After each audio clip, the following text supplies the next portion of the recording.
আসসালামু আলাইকুম। আমি ইঞ্জিনিয়ার এসআই মারুফ ফাভিয়া ইঞ্জিনিয়ারিং সার্ভিসের পক্ষ থেকে আপনাদেরকে জানাই শুভেচ্ছা এবং অভিনন্দন। আশা করি সবাই ভালো আছেন।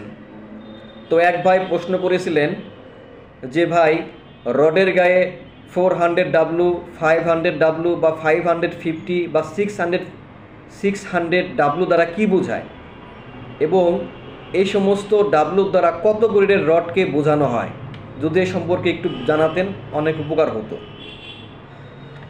তো আশা করি এই ভিডিওটি পুরোটি দেখবেন এবং ভিডিওটি ভালো লাগলে লাইক কমেন্ট করবেন এবং এই পেজটিকে ফলো দিয়ে রাখবেন। তো চলুন জেনে আসি। বাজারে বিভিন্ন ধরনের রড পাওয়া যায়, বিভিন্ন ব্র্যান্ডের রড পাওয়া যায়। তো সকল রডের গায়ে এবং 400W 500W 550W লেখা থাকে।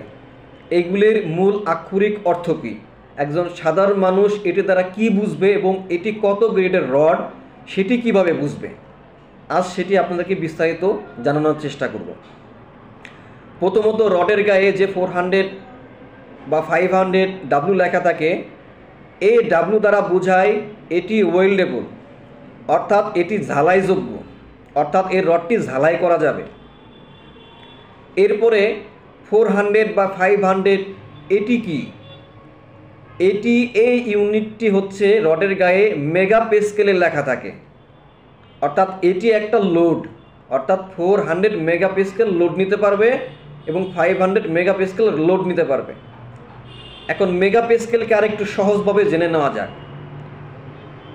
এই 400 মেগাপ্যাসকেলকে যদি আপনি পাউন্ডে নেন, সেক্ষেত্রে 145 দিয়ে গুণ করলে আপনি একটা রেজাল্ট পাবেন, ফলাফল পাবেন, সেটি 58,000 সামথিং, অর্থাৎ যেটিকে আমরা 60,000 PSI বলে থাকি। এখন এটি আপনার 60,000 PSI, অর্থাৎ এই PSI, অর্থাৎ যার অর্থ পাউন্ড পার স্কোয়ার ইঞ্চি, অর্থাৎ আপনার এই রডটি প্রতি ইঞ্চিতে ইঞ্চি স্কোয়ারে 60,000 PSI লোড নিতে পারবে। এখন এটিকে আরেকটু সহজভাবে বলা যায়, সেটি হলো এই 400W এই রডটির 1 ইঞ্চি স্কোয়ারে আপনি যদি 60,000 PSI লোড বলেন, শক্তি বলেন বা any kind of force you can apply, এর উপরে যখন করবেন তখন প্রতি 1 ইঞ্চি স্কোয়ারে এত পাউন্ড লোড নিতে পারবে, 60,000 PSI লোড নিতে পারবে। এখন পাউন্ড অনেকে বুঝে না। এখন এই পাউন্ডকে যদি আমরা কনভার্ট করি তাহলে আপনাকে বোঝা যাবে যে 1 ইঞ্চি স্কোয়ারে 27,240 কেজি শক্তি যদি আপনি এখানে অ্যাপ্লাই করেন, আপনার এই রডটি কখনো ভাঙবে না, অর্থাৎ এটি নিতে পারবে এত কেজির লোড। তো এইটারই হচ্ছে মূল আক্ষরিক অর্থ। এখন বুঝবো কেমন এটি কত গ্রেডের রড। এই যে আপনি যে 60,000 PSI পেলেন, এটিকে আপনি 1000 দিয়ে যদি আপনি ভাগ করেন তাহলে আপনি 60 পাবেন, যেটাকে আমরা 60 গ্রেড বলি। এইটি হচ্ছে রডের গ্রেড। এরপরে 500 বলেন বা 550 বলেন, এগুলি আরও স্ট্রেংথের রড, অর্থাৎ প্রতি 1 ইঞ্চি করে এর থেকেও বেশি লোড নিতে পারবে।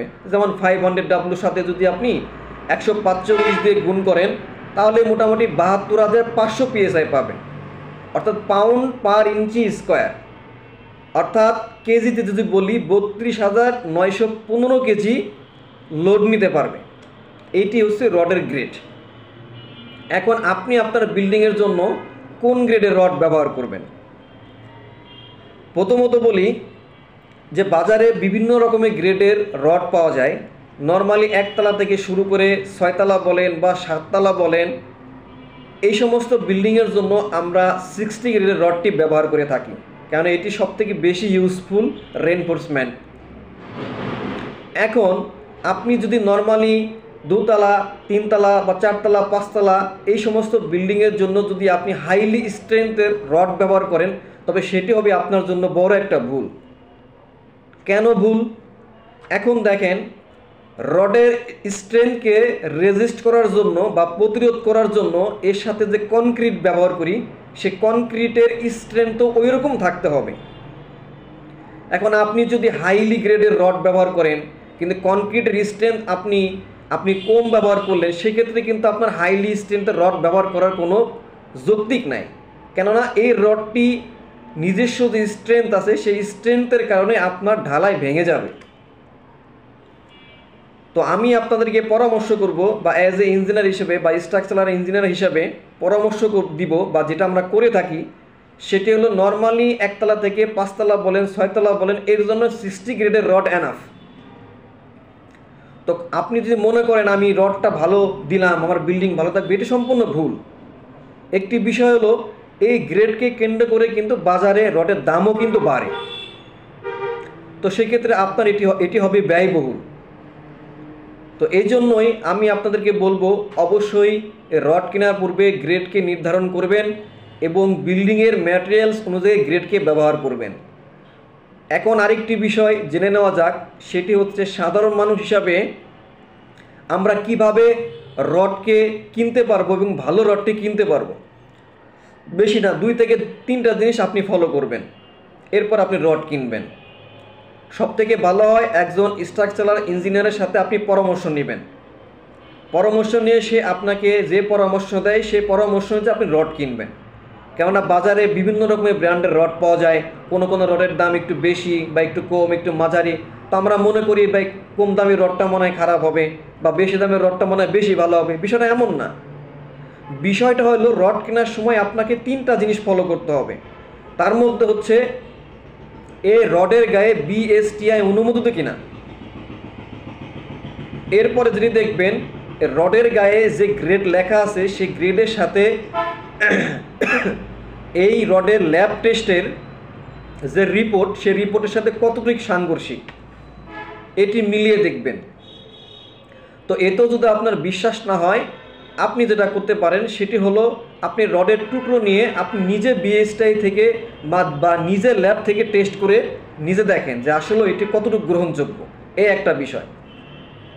আর একটা বিষয় হচ্ছে আপনি যখন কোনো দোকানদারের কাছ থেকে বা কোনো কোম্পানির কাছ থেকে রড কিনবেন, আপনি নিজে ফিল্ডে এক টুকরা রড নিয়ে সেটিকে 135 ডিগ্রি অ্যাঙ্গেলে বেন্ড করবেন এবং বেন্ড করে আবার সোজা করবেন।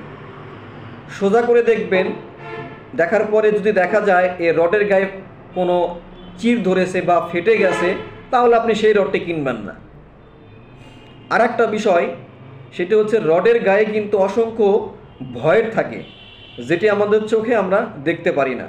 এটি কেবলমাত্র অনুবেক্ষণ যন্ত্র দ্বারা দেখা সম্ভব।